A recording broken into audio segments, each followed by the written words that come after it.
লইয়া ভজে তারে কৃষ্ণ কৃপা করে, জয় রাধে।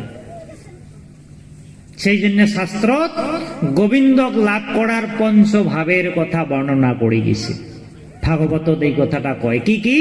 শান্ত, দাস্য, সখ্য, বাৎসল্য আর মধুর। এই পাঁচটা ভাবের যে কোনো একটা ভাব নিয়ে আমরা গোবিন্দের সাথে সম্পর্কিত হইয়া সম্বন্ধ রাখিয়া ভজনা করা লাগবে, তাহলে হে গোবিন্দের কৃপা পাত্র হওয়া যাইবে। সেই জন্য তোক মুই এই জ্ঞান দিবে ধরছং কেনে? তুই যে মোর ভক্ত, তুই মোর সখা, সেই জন্য এই গুহ্য তত্ত্ব তোক মুই দিবার ধরছং। কয়া এবার কই, বহুনি মে ব্যতীতানি জন্মানি তবাচার্জুন, তান্যহং বেদ সর্বাণি ন ত্বং বেত্থ পরন্তপঃ। অজোপি সন অব্যয়াত্মা ভূতানামীশ্বরোপি সন, প্রকৃতিম সামদিষ্টায় সম্ভবামি আত্মমায়য়া। সৃষ্টির কথা কল সুন্দর, যে কি কইলে? বহুনি মে ব্যতীতানি জন্মানি তব চ অর্জুন। হে অর্জুন, তোর আর মোর ইতিমধ্যে মেলা জন্ম হয়ে গেছে। তোর আর মোর মেলা জন্ম হইছে, হ্যাঁ, কিন্তু সেই জন্ম কোটাই কি হিসেবে জন্ম হয়েছে, কি কি কাম করছিলাম, কি কি কথা কইছিলাম, মোর সবগুলো টিক টিক করি মনে আছে, কিন্তু তোর এলে মনে নাই। কারণ মানুষের পূর্ব জন্মের কথা মনে থাকে না, যা জাতিস্মর হয় তাই অল্প সময়ের জন্য মনে থাকে, কিন্তু ঈশ্বরের জন্য সমস্ত সম্ভব। গতিকে ঈশ্বরের মনে থাকে। সেই জন্য অর্জুন কছে, হে অর্জুন, তোর আর মোর যে মেলাবার জন্ম হয়েছিল, মোর টিক টিক করি মনে আছে, তোর কিন্তু নাই। হ্যাঁ, কেনে মোর মনে আছে? শুনে গেলা কম। অজো অপিসন অব্যয়াত্মা ভূতানাম ঈশ্বর অপিসন, প্রকৃতিম সামদিষ্ঠায় সম্ভবামি আত্মমায়য়া। হে অর্জুন,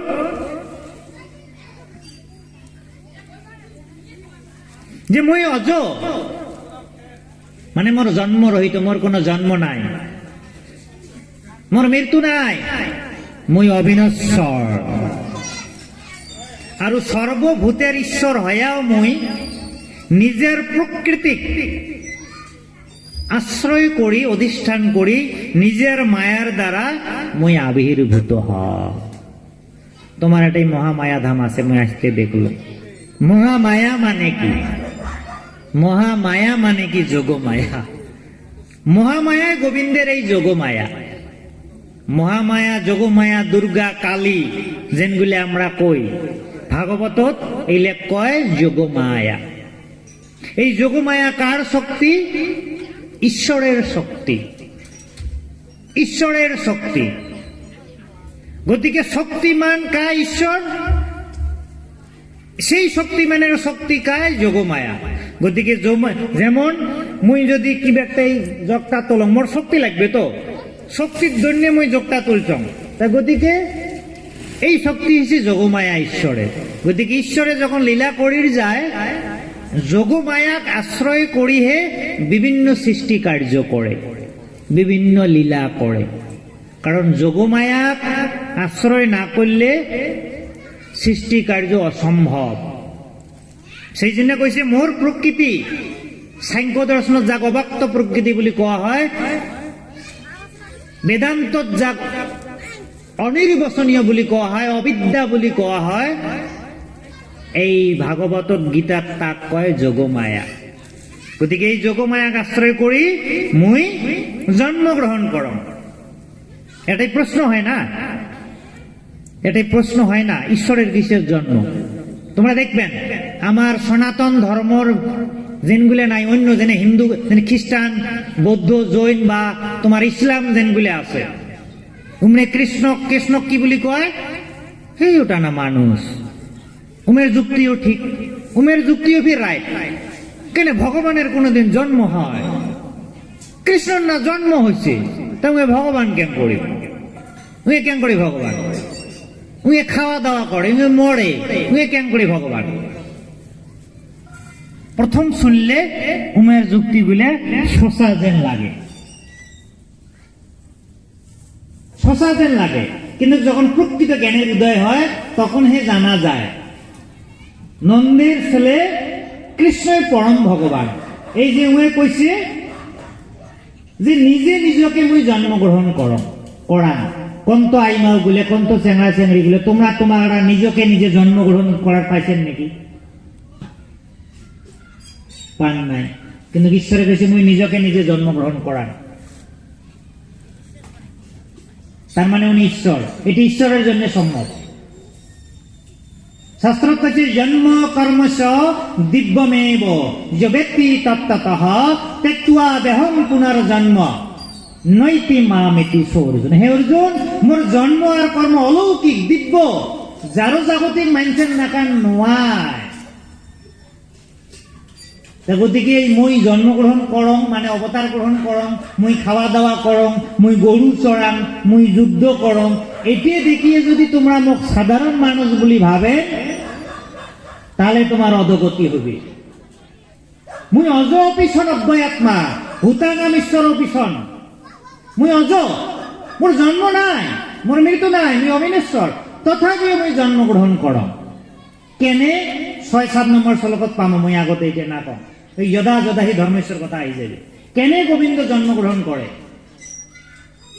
এই অধ্যায়টাতে আছে। সেই জন্য কইলে এই যে কইছে ৩ নম্বর অর্জুন কইছে অপরং ভবত জন্ম পরং জন্ম বিবস্বত কথমেত দ্বিজানিত্যাং তামাদৌ প্রক্তবান আছে। ইতি গোবিন্দ তোমরা এটা কেমন কথা কইলেন?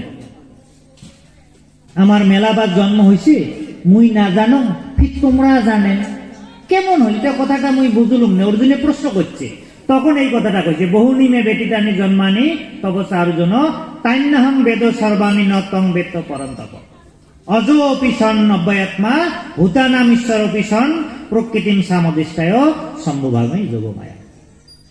এই কথাটা কয়া কই একবারে আসিল ৭ নম্বর শ্লোক।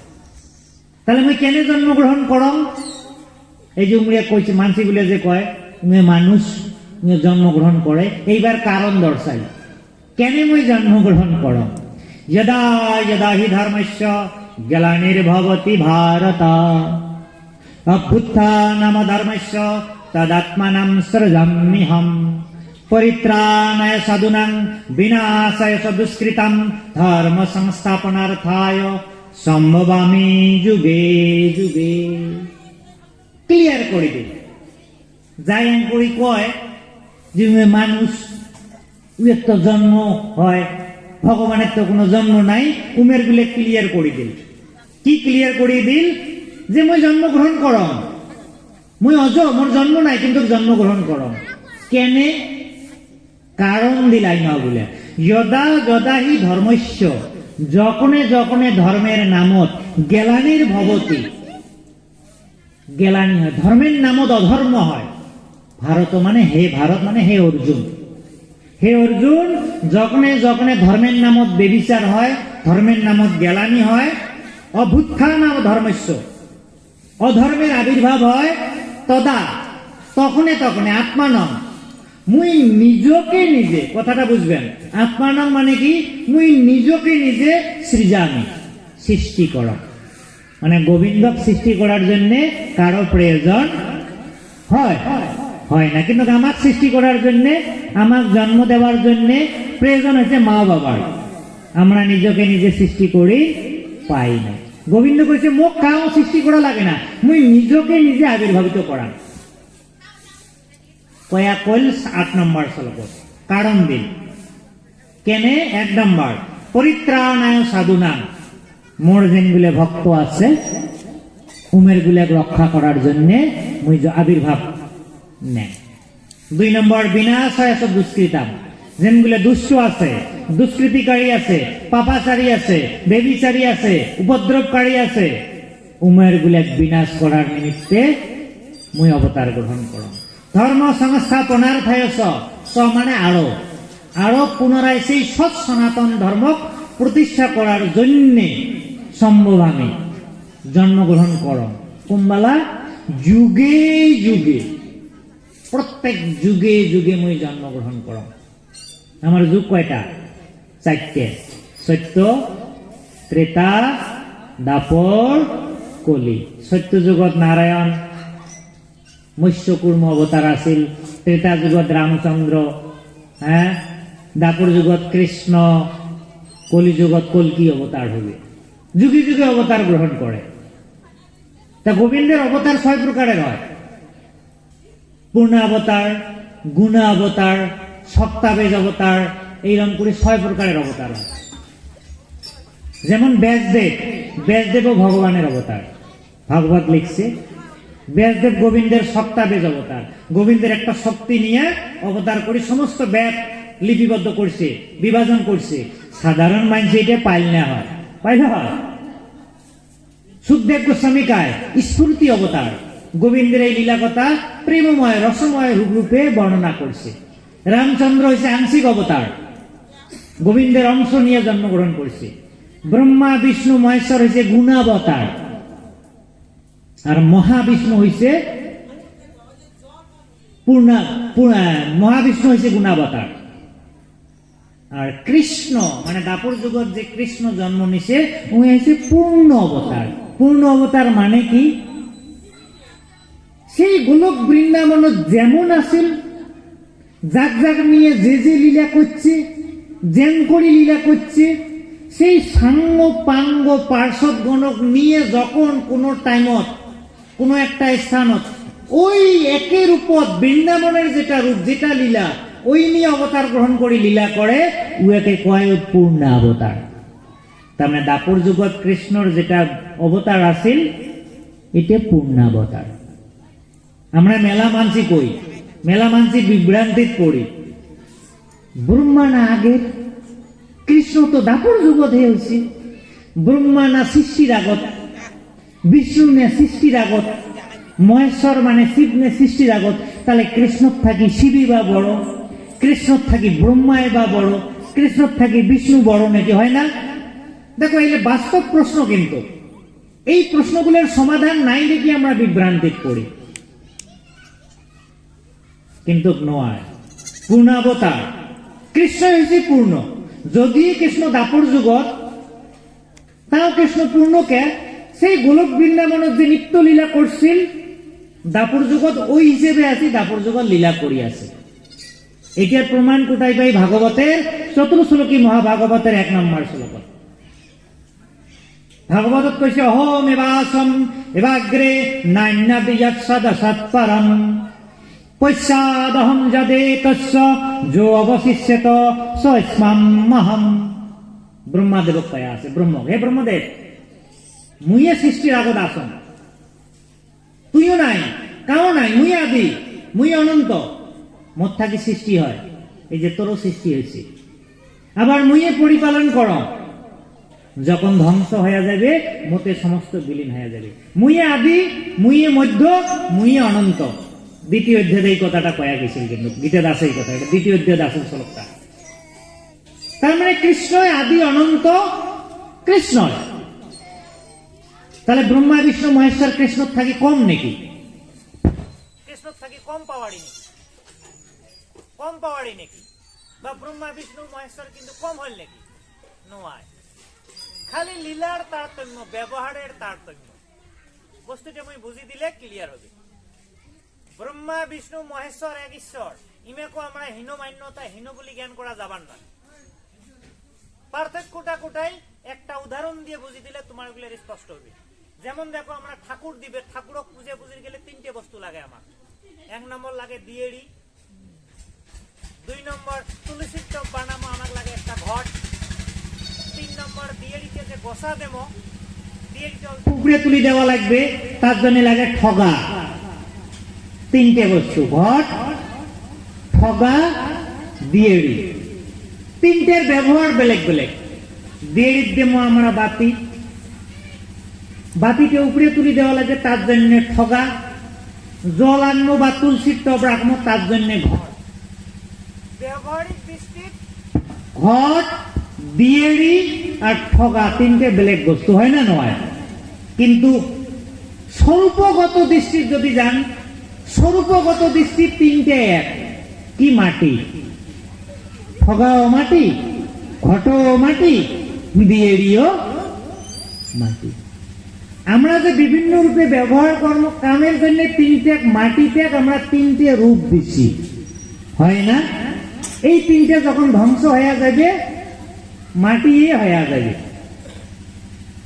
ব্যবহারিক দৃষ্টিত ব্রহ্মা বিষ্ণু মহেশ্বর বেলেগ, পারমার্থিক দৃষ্টিত ব্রহ্মা বিষ্ণু মহেশ্বর কৃষ্ণ একে।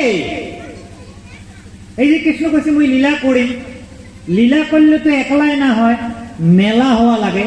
গতিকে গোবিন্দই প্রথমে মহাবিষ্ণু হইল, গোবিন্দই ব্রহ্মা হইল, গোবিন্দই মহেশ্বর হইল। তার মানে মাটিতে ঘট হইল, মাটিতে দিয়েড়ি হইল, মাটিতে ঠগা হইল।